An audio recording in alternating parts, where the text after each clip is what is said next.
Welcome back to Dum-Dums and Dragons, where improvisers who've never roleplayed before journey into the world of Dungeons and Dragons. I am the Great Wizard Bukake, your host. Our heroes are waking up to save a nation. Quinny prepared Reginald for a dance parade. Moss turned into a werewolf before regaining control of her personas, and Butthole founded his royal hammerers. But will their Ox Knight be enough to win over their allies? Find out next on Dum-Dums and Dragons.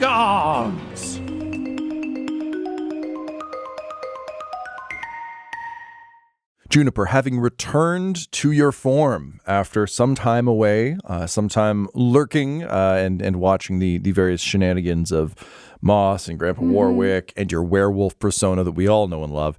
And of course, it's Mrs. not a Paisley. persona. Yeah, we're getting there. It comes out enough. Certainly seen it more than that goblin you have. No. We'll have to add it to your shirt eventually. Gartok's coming back this episode now. Well, now that you said that. So you are headed to meet up with the envoys from largely the Lord's Alliance to find out about the laws of some other places, as you've been tasked with creating the laws of Asgard, which before was just a thing that you'd been stressing about during your journey as sort of a necessity in your role as Chief Justice, but now is like a very like high stakes necessity, given that the future of the nation kind of rests on what you're able to do. So you are headed to who did you want to start with? When we last left off, you were kind of like en route to chat to people. Let's go see Bluebeard, because he's a lawyer, so he must know about laws, I would assume. You would assume correctly, yes. You'd have a good handle on the laws on the Sword Coast. It's a good assumption. Yeah. Great.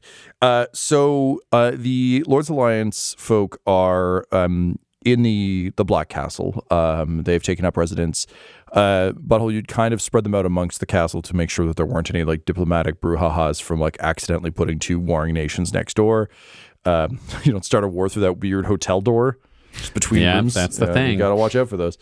So Juniper, you head kind of deeper into the castle, and I think this is kind of your first time seeing the decor beyond kind of the entry hallway and the upper floors. And that elevator where... Yeah. I hope the blood's been cleaned out. I'm working on it. There was a lot, to be fair. So this is very like arch... like spooky haunted castle stuff. Like it's a very like black and red and gold carpet. The walls are just over decorated. There's a lot of like sharp and pointy like wrought iron, like very much like whoever made Sauron's shit also made shit to adorn these walls. So there's like elaborate candelabras and just portraits of incredibly frowny, vaguely evil looking aristocrats. Their eyes seem to follow you as you go, but staring at them, you can tell they're not like actually moving. You just feel it. It's just that phenomenon. Yeah. There's just the artists managed to capture the disdain very acutely. And these are stone walls. Yes. Oh, but it's not a humid environment. It's dry. Juniper's just gonna like put her hand against one of the walls and see if she can like cast plant growth. If there's any like moss in the stones that will just grow a little bit. Just to help it feel more like home. Oh. All right. Let's see. Make it a little less cold. Let's see if there is any moisture. Would there be moisture in here? What they always say is there's no risk on growing plants inside the walls of a castle. It's a way to just make it last. Fine. Rocks like plants. They do. And structures rocks. love having things growing inside them. All right. I'm going to roll a d6 to see if there is enough moisture in the air. A moisture check? Yeah. Sure. There is.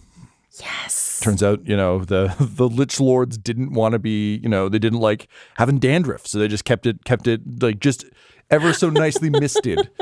Call them the Lichen Lords. Lichen? Lichen? Oh, I think it's lichen, but I like it. I'm liking these jokes. I'm always just how it's spelled. I'm like, I've never said this word out loud. Lichen. Yeah. You got it mostly right. Oh, okay. All right, Plants. so some moss begins to grow on the walls, and I think it immediately it changes the tone in here a little bit to an era that has moved past what was there, almost like when nature reclaims, all those like abandoned like mansions and things that are just kind of like spotted throughout Europe that have been reclaimed.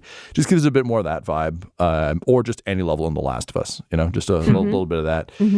And you immediately feel more at home, but also the stern stares, although they remain, definitely seem kind of like spite from beyond the grave now, not actively we own this place. And sorry, these were paintings or Yes. statues? Okay, these are paintings. Can I just inspect one of the paintings just to make sure it's not like there's not some magic shit going on with it, that it's like actually people looking through the paintings or some weird that crap? has never happened in the history of spooky mansions. Yes. Do you want to? I just don't want this to be some weird like extra dimensional like. Yeah, no, I get it. You are correct to be paranoid. Yeah, I mean, Butthole talked through a painting. Sure did. Yep. I don't know what you're talking about. He stuck his whole head through like a gentleman. All right. So, Laura, I think what I need then is some further clarity from you on the way you're going about this. Is this are you mentioned to see if there's sort of magical nonsense going on. Are you just examining it? Like, is this more of a perception deal for you, or would you call this more of an arcana? Like, are you trying to ascertain whether it's magical, or are you literally just examining it close up? I'm just going to examine close up. All right. Then perception it is, please. 10. Who knows? It's a picture. Interesting. The eyes follow you. Not going to trust it, but okay. Great. What can I do? You can continue to roll down the hall. So you continue to make your way down, and you can, you pass the various doors of the envoys. All of them are closed except for Foulmire Pink Blossom, who you can see just standing artfully posed against an open window that kind of looks out against the skyline. And can you roll me a stealth check, please? Yes. Or are you going to be spotted by the most brilliant wizard in the history of Asgard? Yes, I am. 6. 6. Okay. So when you roll through, you see her just, perfectly silhouetted, like sitting in the window frame, just like looking pensively out the window, lost deep in thought. Had you rolled slightly better, you would have seen her staring at the door, waiting to see if someone was coming in order to pose that way. But instead, you just get the full effect. She looks majestic, like the front of a Taylor Swift album cover, like just perfectly posed. Gossamer, you don't know where she found gossamer drapes. Thank you, but they're just blowing ever so gently on either side. Her own drapes? She brought her own drapes? I don't know. Of course she did. This is the Fallowmire edition. Maybe they were there already. Right. You The never know. studio wouldn't have provided those, but now that she's going back and redoing her own magical entrances, she brings her own drapes. Yeah, this is staring at a window, Pink Blossom's version. It's like the original, but not owned by a douchebag. So she's just sitting there looking out and just sighing, lost in thought. She honestly looks like the start screen to a video game. Oh, God. If she's actively sighing, Juniper will just lightly tap on the door. And like, hey, everything okay in here? Yes, now that you are here, I knew you would come. Oh, did you see me coming down? No, my magics told me. Interesting. You are different than when last I saw you. Oh yeah, I guess I am. Still me. You were quite rude. Was I? Yeah. Sorry about that. I mean, my other personas, they don't always have the best social graces, as it were. I understand. When one trifles with powers such as shifting one's form or the magics, one must have absolute control. Unfortunately, if you cannot control yours, I fear that I cannot trust you with mine. And she flicks Mage Hand at the door and creaks it closed slowly in front of you. And just under her breath, Juniper she turns, just like, wow. And you just through the door, you're, wow, indeed. See you later. And she doesn't want to be dismissive, but doesn't want to be too polite. Fair enough. I think I got the upper hand in that exchange. See you later. Fucking got him. Battle of words over. Juniper, I'm going to give you disadvantage on your next charisma-based thing with Falmire with her? Pink Blossom specifically. This Why, is the equivalent Tom? of It's clear she's going to see her later. yeah. She predicted it that time. Oh no. Well, now they have to duel. It's like the Highlander. Only one person can make predictions. You continue to wheel down the hall, and you come to the room that had been set aside for Bluebeard. You actually see that he has erected a little, like, hastily hand-painted sign that he's kind of hung off the doorknob. And it just says, like, Bluebeard in impeccable script. Like, it's clearly been done quickly, but it still looks rad. And you can see that it says, is in, please knock. And if you kind of look at it on the other side, it says, is out, please return at a later date. And you can tell that this is a man who, even though he's not at his office, really wanted to bring some of his office with him. I mean, that's just efficient. Juniper will knock. And you just hear a little gnomish voice from inside say, yes, who is it? Hello, it's Sheriff Juniper, or Chief Justice Juniper. Yes, Sheriff, Chief Justice. Curious. Yes, please, hang on one moment. And you hear, like, some shuffling of furniture and things as he runs over and opens the door. And you can see that he has, as he sort of opens the door, he's clearly got a bag of holding somewhere, because this place is just fucking full of books now. They're just books stacked on every possible surface. The bed is similar to my bed at home, where it's like mostly books and, like, I mean, he doesn't have as many Star Wars memorabilia things on it, but, like, there's like a little corner he's edged out for him to sleep in, but generally everywhere else is just another surface he can use for stuff. And he's got paperwork kind of everywhere. And you're immediately hit by an incredibly pungent smell of a very strong tea. And I think Juniper, being someone who's out in nature a lot, you understand the smell of, like, roots that have been steeped in something. We're talking like a lapsing Souchong level of smoke and kind of, like, just very, very overpowering scent as you open the door. And you can see he's got, like, a little magical burner going with a sort of, looks like a large potion bottle, so kind of like a large rounded bulb with a little neck for grabbing and theoretically chugging or throwing, but he's brewing tea in it. And he says, oh, yes, please come in. I'm sorry about the state of the place. I'm used to having either visiting clients in their space or having an office. And as you can see, I haven't quite figured out how to arrange things here yet. Look, whatever makes it easier to do your job, right?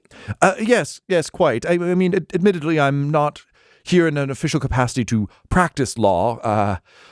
I'm sorry, this is all very new to me. I've only recently been elevated to this post. Oh, hey, me too. Oh, wonderful. It is quite a lot, isn't it? Yeah. Did you train as a lawyer? Oh, yes. As a lawyer, yes, but as an envoy, no. I'm afraid I'm a victim of my own success. That's fun, because I kind of trained as kind of like a pseudo envoy, and now I have to be like the lawyer chief. Wow. Lawyer. Well, I can certainly help you with half of that. And It's almost like I should have your job and you should have mine. Almost, although I must admit I don't think I could live here. But I can perhaps share some wisdom if you wouldn't mind sharing some of yours. Absolutely. Wonderful. Please come in. Would you like tea? I'm afraid it is a very acquired taste, but it is one that I've acquired some time ago. Yeah, sure. Great. Sure. So he, like, Thank you. does that awkward thing where he, like, shoves a bunch of books off a chair for him to sit in, and then he kind of, like, makes space for you to park your chair comfortably in near a table. And then he like pours the tea into a couple of cups and brings them over. The cups have, like, skulls and things on them. Like, he's using the Aka guest the guest room ware is still super gross. And the glasses that come with the Airbnb. That's it. Yeah. Those little hotel glasses that are upside down and unwrapped. And you're like, I don't know, man. They took the skin off the skulls at least. They aren't made of skulls. There's little skulls on them, like they're Warhammer, or that you bought them at a Spencer Gifts. And so he serves that out to you, and you catch just a slight glimpse of disdain as he looks at this vessel just over his little rounded glasses. He's got a little pointed blue beard. His blue hair is kind of swept back. And he just kind of like hoists himself up on his chair and gestures for you to kind of park. And he says, yes. So obviously, I'd like to pick your brain a little bit on matters of end voyage. Oh, yeah. But what brings you to my door? Are you in need of legal aid? I mean, not.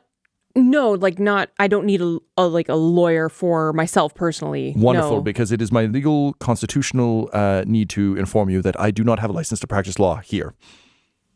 Yes. Okay. See, I'm already. Yes, thank you. Juniper's already learning things. Licenses and such. He just thinks you just thank you for telling the truth. He's like, "You're welcome." It's an important distinction when one leaves one city-state to acknowledge. So I just wanted to be very clear about that. No, thank you. I appreciate that. Actually, in kind of a tricky situation, as you know. I mean, a cause been around for a while, and the laws have been basically, if you don't do something that the up top, if you do something they don't like, you're dead. Or if you don't do something that someone else likes, you're probably dead. Or just a lot of Death-based laws, yes. Yeah, like not really any room for people to have any rights of their own other than like what anyone they cross path with like said was okay or not. Like I see. It's all kind of a mess, and we kind of need to set something up that's more like codified. Indeed. It's something that makes sense for the people here, but would be recognized by the other nations of Faerun. I mean, I'm getting lots of advice and looking at comparisons from other places of legal codes, but I just need more. So we can build our own. Can you roll me a persuasion check, please? Yeah. 12. So he kind of cocks an eyebrow and nods and says, yes, that is indeed quite a predicament, Sheriff, Chief Justice. I'm afraid I may be somewhat limited in my ability to assist you in this particular matter, given that I am here legally on behalf of the Lord's Alliance to determine the viability of, I believe, Asgard is the new name? Sure is. Sometimes democracy doesn't quite work, does it? I mean, it was the will of the people. Yes. It is democracy. Fair enough. I suppose it could have been called Butthole. I mean, we are called Neverwinter, and we have Lord Neverember, which is very stressful. So, also, doesn't it snow in Neverwinter sometimes? Well, no, it's Neverwinter. Never any snow? That is, he pushes the glasses up and he says, I fear it would be false advertising. I mean, I'm sure there have been historical events. I mean, once you bring wizards into things, everything gets rather complicated. Yeah, no, okay, yeah, it's a great name, whatever. Look, okay, I get that. But I don't really see that there's a conflict. Well, you see, if I give you advice and then you use that advice and that advice tips the scale in your favor, that is actually rather problematic. It would be as though the judge of a competition were coaching the contestants and then judging them correctly. I could recuse myself from the Lord's Alliance envoys. Yeah, but see, I would disagree with that premise. This is not a competition. We're trying to build a nation. We don't want anyone competing with each other. I don't think that the nation should be competing. We should be trying to make a better life for everyone here. Oh, and yes. all of our neighbors and all of the people on this continent. That's not a fair analogy at all. Akka has a history, generations long, of war and bloodshed. I appreciate that you're the new owners of the nation. I appreciate that you may have slightly different views on it and all that. But simply saying, we have changed our ways, please let us in, is not great. So no, I agree we should all be working together. That is, in fact, why the Lord's Alliance exists, is to ensure that the Sword Coast remains as safe as it can humanly be under any circumstances, given all of the things that happen. The challenge for me here is we need to determine how deep your changes go, or will all of you be murdered and deposed tomorrow? If we let you into the Lord's Alliance, are we letting a wolf into the hen house? Here's the thing.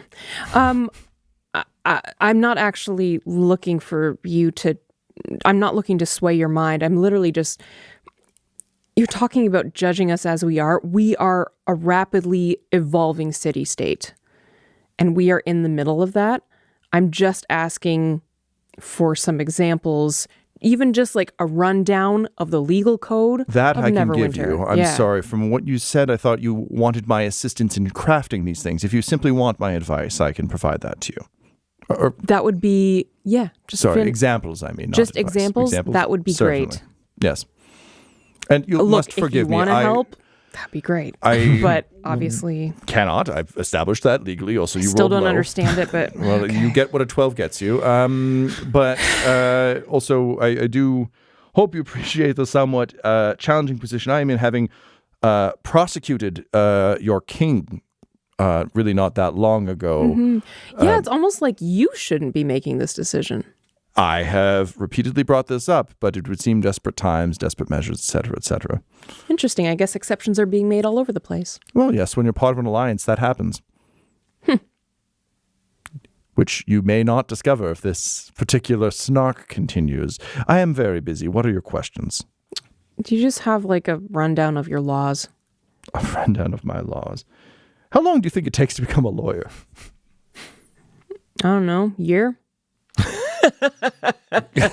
His glasses slide down his nose and that's a fall great off. answer. I like And he that just a lot. says, no, it takes much longer than that. 2? That's double. I see you are here to... I mean, 3. 3 has to be enough. He takes your tea and he pours it back in. And he just says, I see you've come here to make a mockery of me and my ways. Do you know what? No, I'm sorry. I'm very sorry. That was really rude of me and wrong of Need me. a persuasion check. And I just Jennifer's been away for too long. She's coming back, Quinny. so true. Oh, yeah. Well, she also admitted really coming proud of off you. of an encounter with Fallenmeyer Pink Blossom makes everyone an yeah. asshole. There's no way. There's no coming back from that. Basically, yeah. I'm sorry. It's just been a long couple days, and that's no excuse. And I mean, I'd really appreciate your help. I understand if you're limited in that, but I just want the people of Akka to be safe. Yeah, go ahead and roll. Dirty 20. He softens at that. Okay. He has also had a long day, and he kind of recognizes that he's also a bit salty. He did not enjoy that trip at all. And so he puts his glasses back on and he says, oh, no, I should apologize as well. I hate magic. I hate magic. I don't like it. And having to travel through a portal on a magically enchanted carriage with, honestly, a bunch of people that I don't particularly get along with to come to a terrorist state to meet a man that I tried to put in jail for heresy. It was a scary day. And your King Butthole has actually proven to be quite a man of character, as it turns out. And I am very happy that it turned out his evil butler was behind the affairs before. Nevertheless, I apologize. I've not had nearly enough of this tea. And he pours your tea back and he says, okay, in terms of our laws, as I said, I cannot advise you on what you should do here, but I'm certainly happy to share with you the code legal. This is Thank something you. that you will find common both between Neverwinter and Waterdeep, although we do put a little bit more value on artistic expression in Neverwinter. I'm not sure how familiar you are with the history of our two great cities, but Waterdeep is obviously a massive metropolis. Neverwinter is somewhat smaller, but given our troubles over the years, we have doubled down a bit on our culture and on making Neverwinter a place not as dangerous as a Baldur's Gate, not as large and impersonal as a Waterdeep, but somewhere where you can come and enjoy the flourishes of the artistic, as it were. We certainly have our troubles, as any large city does. Certainly, Thieves Guild is an issue. Your not Peter Baelish, amongst others, is rather notorious in our circles, as is your Quinny Brown Barrow. Oh, yeah. Nevertheless, we do all right, and particularly since the return of Lord Neverember and his reinstatement, though he is but a child, he resembles his father, and it would seem his journeys with the Paladin von Strauss have done rather well for him. You mentioned before one of the challenges you faced with Akka previously was that there was a lot of person to person. Well, Yeah. the murder thing I can't really get around, but there seemed to be a tyrannical bent to the top-down rulership. I will admit, Neverwinter has a bit of a history of that ourselves. During the Spell Plague, the Lord Protector enacted some very, very strict laws that were not taken particularly well by the populace. Those infected with the Spell Plague were in fact exiled from the city. He then dedicated a lot of resource to helping to solve the Spell Plague and rehabilitate those who'd been affected. But people still remember the time that their lord acted strongly, claiming the best interests of the city, but if you're turning the people of the city out, it was a contentious decision and one that still echoes. Nevertheless, our new Lord Neverember only recently returned, so he's done literally nothing. He's a child, but we are hopeful that he will grow to be a great man. The code's legal can be separated into 4 major areas. Okay. Number 1 is crimes against lords, officials, and nobles. This would be if you assault or impersonate a lord, you face death. If you assault or impersonate an officer or noble, flogging and imprisonment up to a 10-day, as well as a fine of up to 500 hang on. You gold say pounds. assault? Assaulting or Death? impersonating. Yes, if you insult or impersonate a lord, you can be put to death. Okay. I'm sorry, are you advocating for the assault and impersonation of lords? No, absolutely not. I'm just... I never know what to expect. There's so many different legal codes that I'm just surprised. Fair enough. If you blackmail an official, flogging and exile up to 10 years. Bribery or attempted bribery of an official, exile up to 20 years and a fine up to double the bribe amount. Murder of a lord, official, or noble, death. Using magic to influence a lord without consent, imprisonment up to a year, and fine or damages up to 1,000 gold pieces. Okay. Okay. I appreciate that. There's a lot of detail in here. Have you got a more like high level maybe examples of Yeah, okay. Well, is this fine. Maybe if I'd studied for more than a year, I would have that. How long did you study for? I'm Can not you just telling let me you know? that. Why not? No, it's you had your chance for intimate details of Bluebeard, and now you'll have to read my memoirs. Fine. We divide it into 4. Crimes against lords, officials, and nobles are met with very strict punishment. Crimes against the city are often dealt with hard labor, imprisonment, death, exile. We usually like to ensure that if someone steals something, they are paying back equal to or more than what they stole. Okay. Not a fan of treason, obviously. That one's bad. Oh yeah.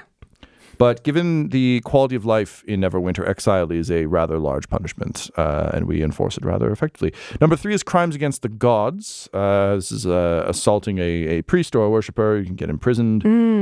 Disorderly conduct within a temple. That's a big no-no.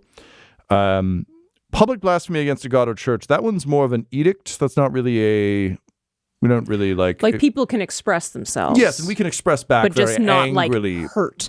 That's it. Okay. Yes. Yeah. We are also not a fan of tomb robbing. That one's not great. Finally, in terms of crimes against citizens, assault leads to imprisonment, flogging or damages. Similarly, blackmail, burglary, a lot of imprisonment at a citizen level. Okay. Death is reserved for lords mostly. Hard labor is on the table.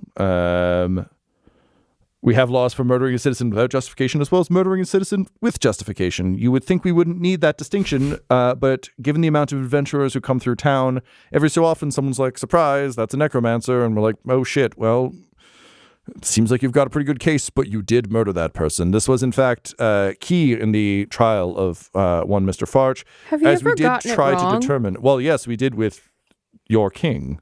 No, but like, have you ever executed someone and gotten it wrong? I mean, I personally no, but I'm sure it has happened. Okay. Juniper's just going to leave that little thing dangling in the back of her mind. And apparently out loud. And out loud. I'm just going to ignore that thing that's dangling out loud. So that is the code legal. These are trying times. We are in a period of recovery now that the dead cease to walk. But it has shown us this war between the Plantiers and the Tinglers has truly proven to us how we still are at the mercy of a lot of agendas and nations. And, every few weeks we hear about someone trying to raise a demon or a god or break Tiamat out of Avernus. And, it is just a lot to have laws to contend with the day-to-day while also dealing with massive global scale threats. So that's kind of what we do. Honestly, that's pretty helpful. So these are all things about crimes against. Are there any positive laws? Everyone has the right to do this? Or there's your freedom to Well, yes, we enforce positive things a lot less. They're just sort of generally understood as a social contract. But yes, we believe in certainly freedom of speech, the freedom to express oneself. We believe that our citizens have a right to shelter and food. That is why the exile... To unionize? Yes, there are certainly unions and guilds and all manner of things. We are enriched by the variety of people who make their home in Neverwinter. It would be very hard for us to present ourselves as anything worthy of interest, particularly with Waterdeep right fucking there on the coast. Yeah, no, if we weren't open to allowing people to flourish. And sometimes that does come with threats and more exotic folks opening up things. We have certainly our share of flamboyant nobles and powerful people. The gangster Carmine Falstaff, to my great shame, makes his home in Neverwinter. And there are a number of other colorful characters that we are not fond of and yet who manage to flourish. How is the walls. Lord Neverember chosen? I would have to look it up. Oh, okay. But this Lord Neverember is the son of the Lord who was executed by a Tingler, I may add, some time ago. Yeah, but not one of these Tinglers. No, apparently one you killed. Nevertheless, it does leave a little bit of a stain on the reputation of... Oh, so do you have crimes by association? No, we have crimes by your nation invaded our nation and put us under heel. That one's not great. Yeah. It's not like your dad punched my dad, so I have to hate you. That's kind of your nation waged war across our nation and then kind of took over for a while and then sent zombies. Okay. Not to mention the thunder wave that almost murdered a lot of witnesses in the trial that your king was backing out. She's just she's just... I see you're wheeling out of here slowly and awkwardly. I assume that our chat is at an end. I honestly thank you so much for your openness. But I'm gonna. Oh, did you want to know about being an envoy? Not anymore. Okay. And it just closes the door on you. As slowly and awkwardly as Salenmeyer Pink Blossom did. Man. Honestly, being Moss just threw Juniper for that long, threw her for a loop. Well, I mean, you mentioned that Moss hadn't been out that long since you were a child, so I imagine that has got to be an incredibly strange space to come back from, particularly given that you're also dealing with a merged Moss, which is two separate Mosses who were slightly different in that one. Yeah. So, cool. She gonna be awkward for a bit, y'all. Hey, the dice are not in your favor, my friend. All right. So with that, you start to make your way towards your next interview. Are you going to go to? I believe you had. Did you have Waterdeep or Baldur's Gate as Waterdeep? Waterdeep. All right. So you can either because it was a big city. Yes. So, do you want to go to Waterdeep next, or do you want to go to Mithril Hall next? Yeah, let's just offend people on the Sword Coast first, and then go on from there. Fair enough. All right. And so you make your way towards the representative from Waterdeep. Meanwhile, back up in the top of the castle, Butthole, you've been on your own for a little bit. Quinny and Reggie went off to practice sword dancing. Juniper went off to make the laws. You're still waiting for some folks to come back. This does mean you have a little bit of downtime, which is not your favorite thing right now. What's Butthole up to? Butthole is laying in bed doing jack shit. He is just full depressed man. He is having to keep it together for the sake of the country when he is up, but otherwise he just lays in bed staring at the ceiling. All he wants to do is go back to the Fortress of Forlorn Hope and play with kids. Because that would be a big step away from all of this. He's done everything he needs to. He sent out the orders to get, explosives and wizards together for the fireworks show. He's got Farthole on the multi-church, multi-faith ceremony. Everyone else is doing their jobs. There's nothing that he's needed for at this moment. He's just existing. Fair enough. Oh, I won't give him a hug. Goblin Jr. Hops up on the bed and just like curls up at your feet like you promised to. Yeah, see, that's perfect. That's the good part is the wolf on the feet. And he thinks to himself, I got to get those packs of wolves. Amazing. You think you can get him to follow the laws? He says, looking down at the wolf on And his Goblin legs. Jr. just looks up at you and just does a full just sort of pinched eyebrows, kind of like, ooh, and just goes like, snarf. Okay, fine. Well, if we meet any smart wolves who will follow the laws, then you can have a pack of wolves in town. Oh, snarf, snarf, snarf. Just snarf, snarf. God damn it. And he casts Speak with Animals on himself. This one's too complicated. Look, I'm saying I think I can maybe get him to follow the laws, but you can't just take away my wolves now.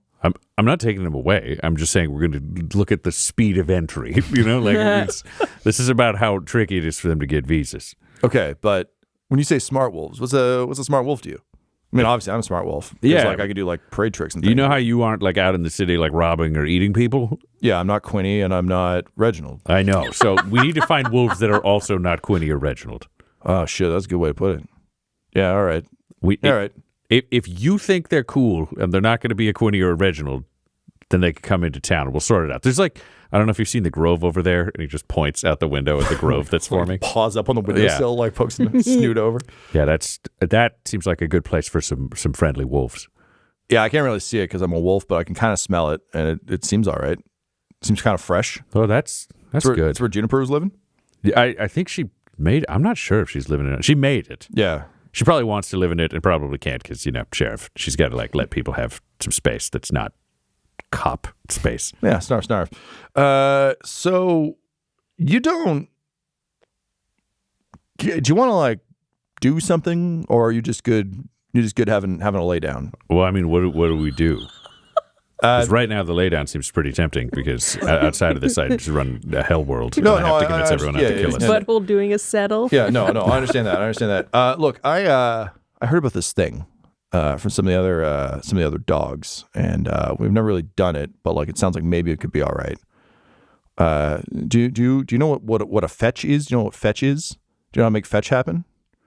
I mean, I've heard about it. Yeah, so apparently, I'm told that you or another someone with thumbs, you take something and you just kind of fucking hurl it in a direction. I don't know how you pick the direction. Maybe you use your magic or maybe Moonhammer tells us.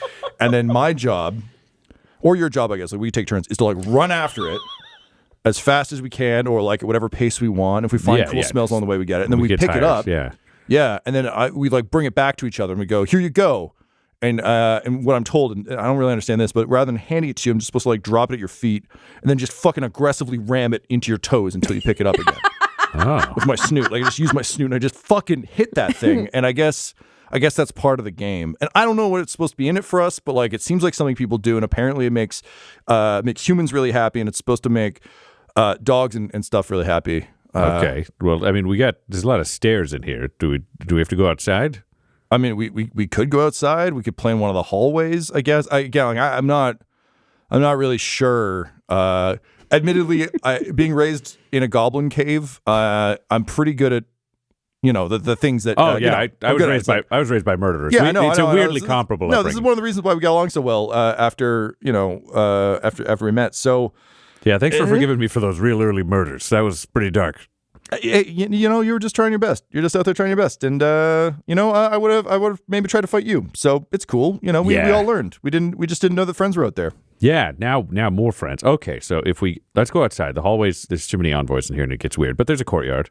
What do you want to Chase, what feels like a thing I would throw that you'd be like into? Well, I mean, normally, for you and me, it's hammers. That's pretty seems good. like a pretty good thing. Would be honoring Moonhammer, but also you and like vicariously me, since we're both kind of gods That's of, good. of the stuff now. I could run after a hammer. That makes Yeah, sense. all right. Kind of nervous. You have any words of advice? Do you think anything I should keep in mind? I think the thing I'd say is we're figuring this out on our own. It's just a game that doesn't have rules. We're just let's have some fun.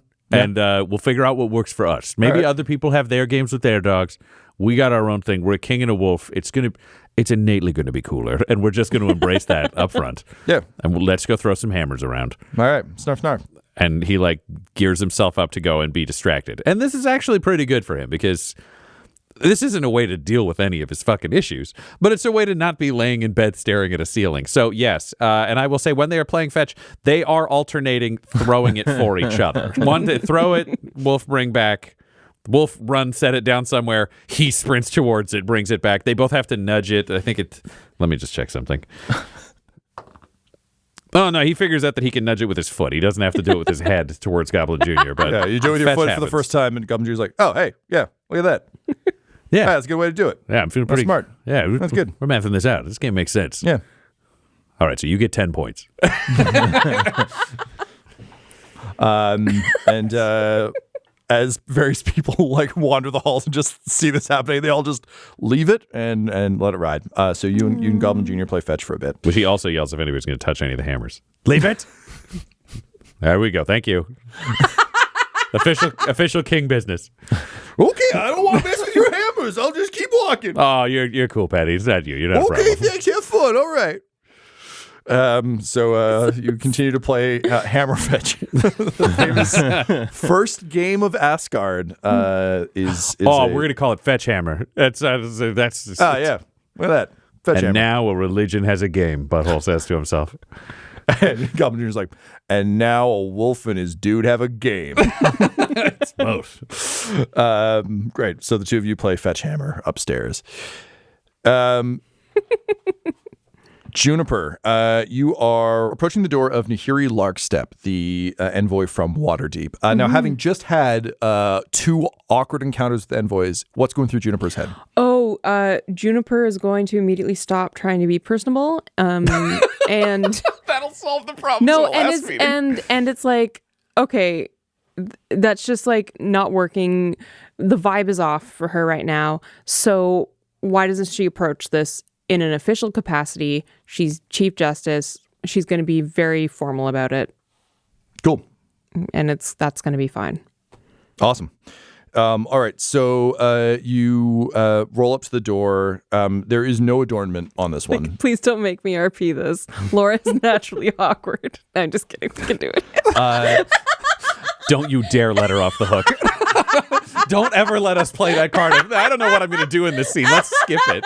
Yeah, it's all right. We'll just change it to a TTG, a tabletop dame. Yeah. Those two letters in the middle are just missing. I don't know where they Juniper's went. so much more capable than Laura. I fight Captain Plantier, and it's weird. So we could just skip it to the he's dead. We're done. He's done. Okay, Game yeah. over. I User fought wins. him, and You know, I won. what if I- We could what just if go I- to the other end Yeah, of that. Xanthus just trips and $1 million babies himself. What if I roll a die for every sentence my character says, and we see how well it goes, and then you actually do the sentence, Tom, and we find out if it's good, you do I it, like and if it's that. bad, you also do it. just give me the laws. We're good. Can we replace ourselves with ChatGPT? Tom, can you just read me a book?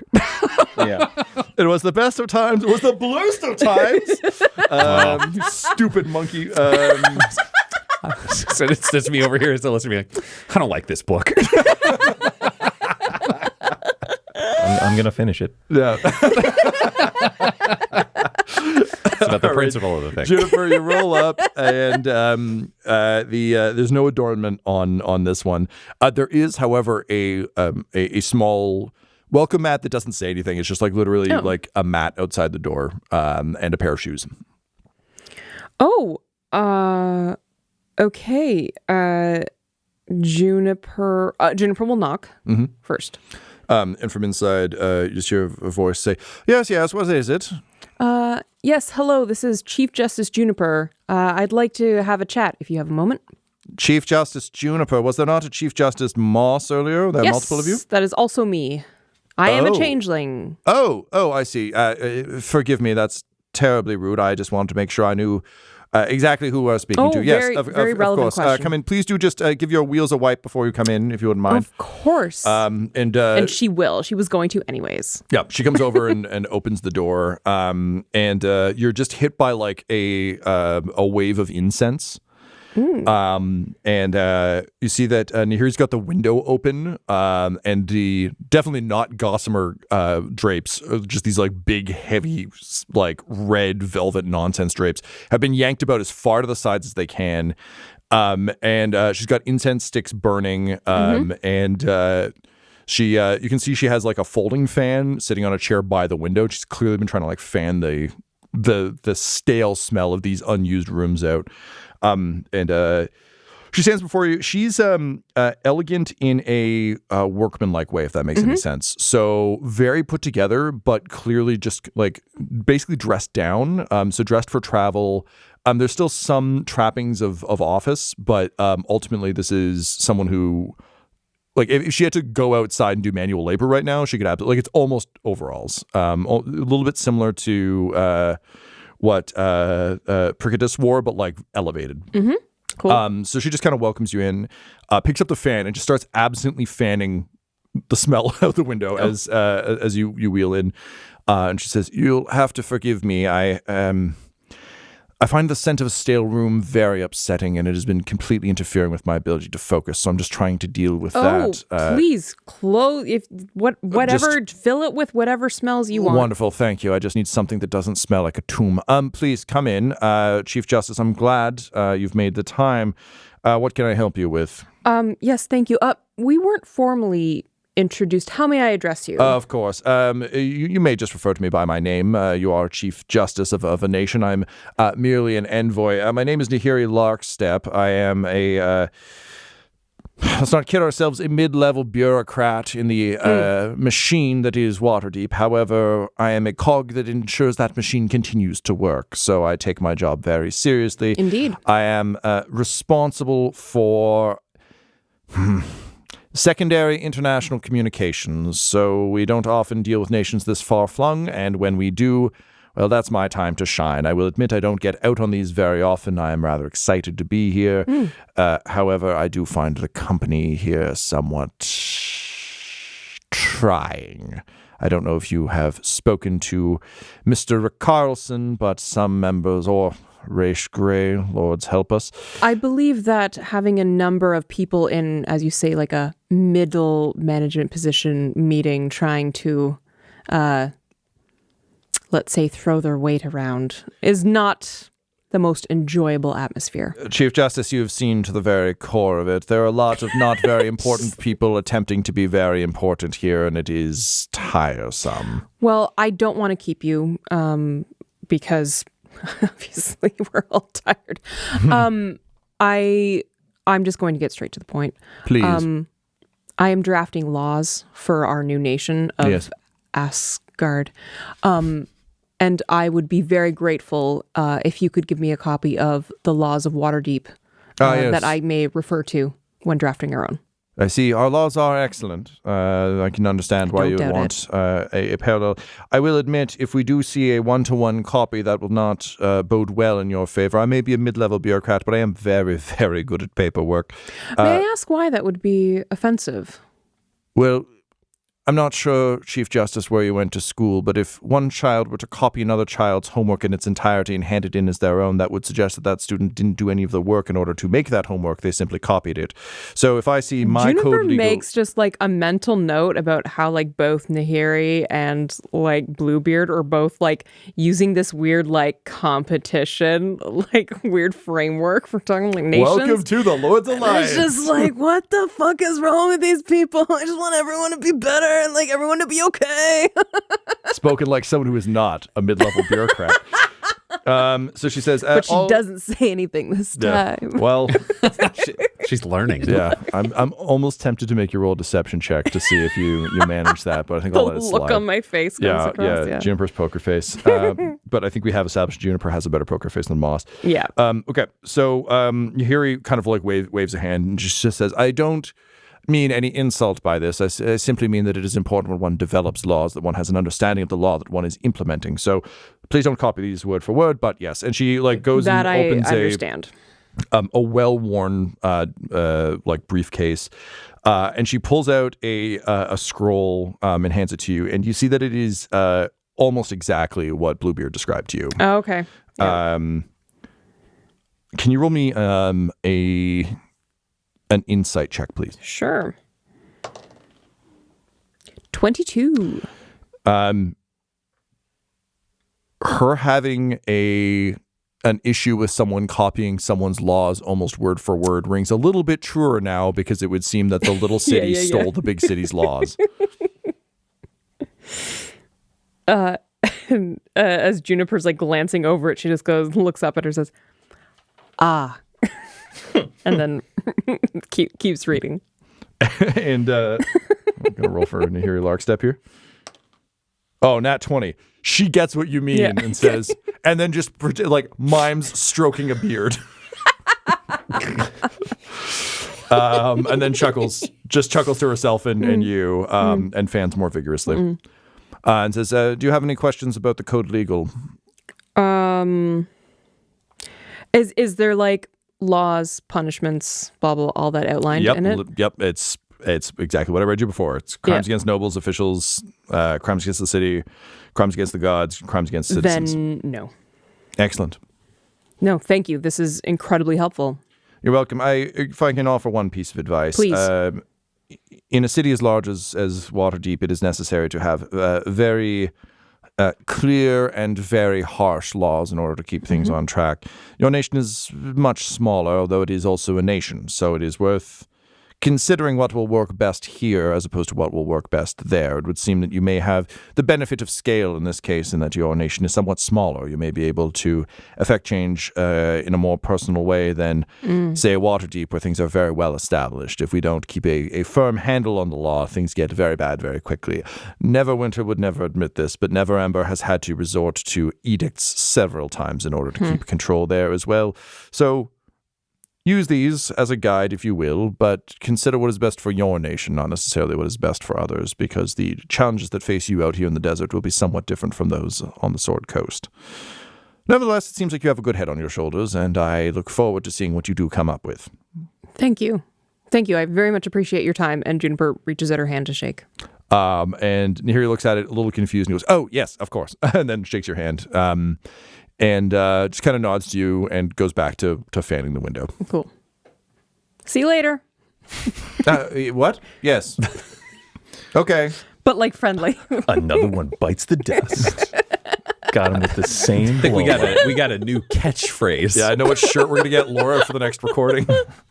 And with that, you wheel out, feeling markedly better about how this interaction went.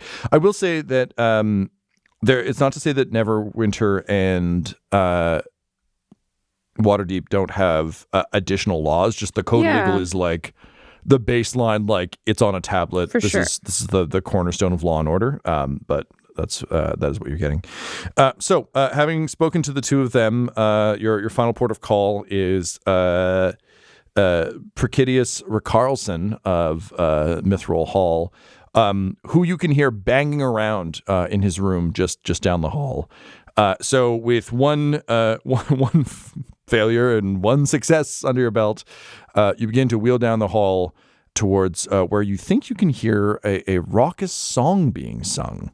This episode of Dum-Dums and Dragons features the voices of Ryan LaPlante at the Ryan LaPlante on Twitter, Tyler Hewitt at Tyler_Hewitt on Twitter, Laura Hamstra at EL Hamstring on Twitter, and our DM Tom McGee at McGeeTD on Twitter. This episode's sound was edited and mixed by Laura Hamstra, and Dum-Dums and Dragons artwork is by Del Borovic, who can be found at delborovic.com. Our theme songs are And Now for That Massive Coronary and Skipping Through the Orchestra Pit Part 1 by Peter Gresser, and our ad music is No Control and Chiefs by Jazzar, JAHZZAR. are all available at freemusicarchive.org. When it comes to Dum-Dums and Dice, you can visit our website at dumdumdice.com. Our Twitter and Instagram are at dumdumdice, and on Facebook at facebook.com/dumdumdice. But most importantly, we've got merchandise at redbubble.com/people/dumdumdice, or you can join our Patreon at patreon.com/dumdumdice. That's DUMBDICE. And tune in next week for more Dum-Dums and Dragons.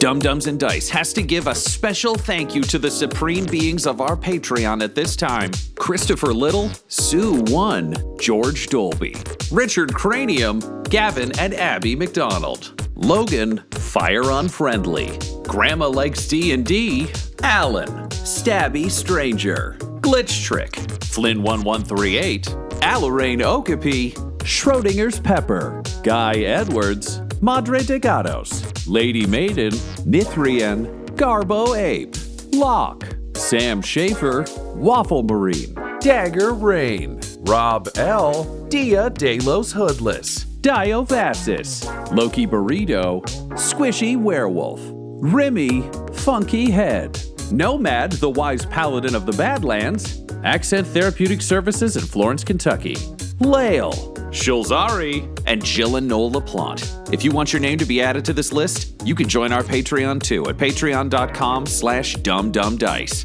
Thanks to them, and a little bit of thanks to you.